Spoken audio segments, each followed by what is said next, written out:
biaya perang itu dialihkan untuk jaminan sosial, untuk kesejahteraan pekerja, itu dampaknya jauh lebih luas. Dan itu juga menegaskan tentang demokrasi, pentingnya untuk mengedepankan dialog antara pekerja, buruh, dan buruh, pengusaha, dan kemudian pemerintah untuk memastikan semua kebijakan tidak ada yang dirugikan. Kita yang ada di KSPI Aplos, kawan-kawan khusus, tapi PLT-nya Erlangga Parto, dia masih pesimis ini. Sebagai besar didominasi oleh pengusaha dan pemerintah satu bagian yang berseberangan. Upaya dari kawan-kawan uji material yang ada di MK dimenangkan oleh dia. Dan itu semuanya adalah mengebiri demokrasi. Pertama terkait dengan wilayah, yang kedua daya beli, dan yang ketiga besar upah.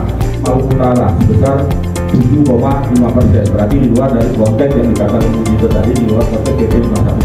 Dari 5 orang ada 55 anggota, tentunya pertama memang harus dikonsolidasikan. Jadi bagaimana kita menyikapi hal ini yang sangat penting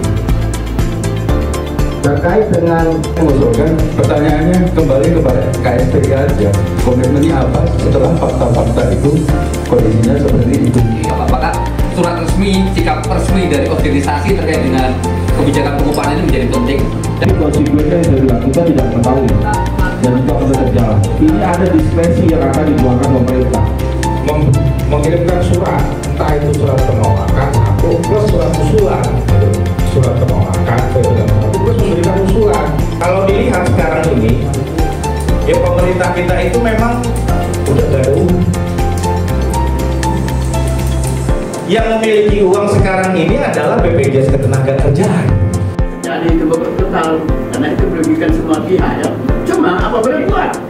Bahwa pasien yang datang tadi itu tidak dalam keadaan gawat darurat. Contoh, untuk anak kecil kita mungkin di sini kita itu ketika panasnya 36, 37 itu udah panik. Tapi aturan dari rumah sakit 3940 itu baru masuk gawat darurat.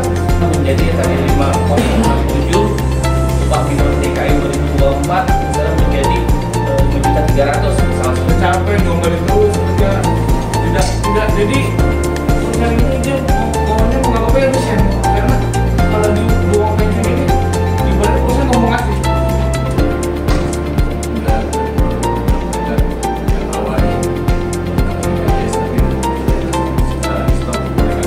Jadi memang ada fokus dari mulai penerimaan, PKP, dan salah satunya adalah terkait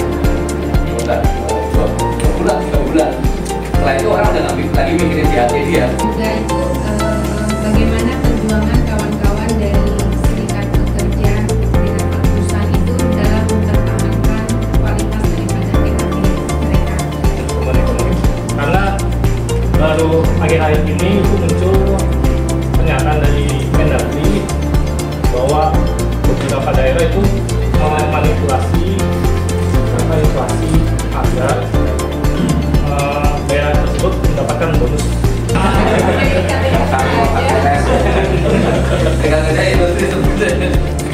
Tetapi yang tadi kita bertahan di sana, karena kita tahu, saya tadi catat tadi di Google ternyata dana pensiun kita sekarang ini besarnya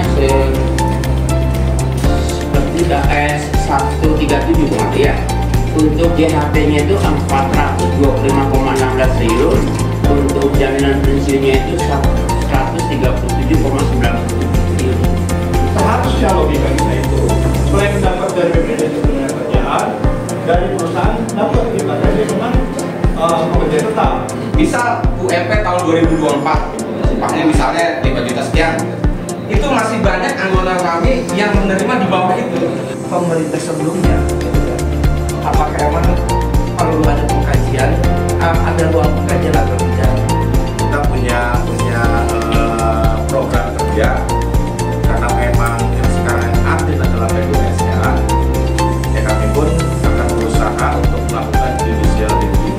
Ini kan tergantung dari Perda 51. Kalau Perda 51 kebijakan ini tidak bisa diubah dan diubah, maka dipastikan berat. Atau tidak melibatkan serikat pekerja, itu nanti sampaikan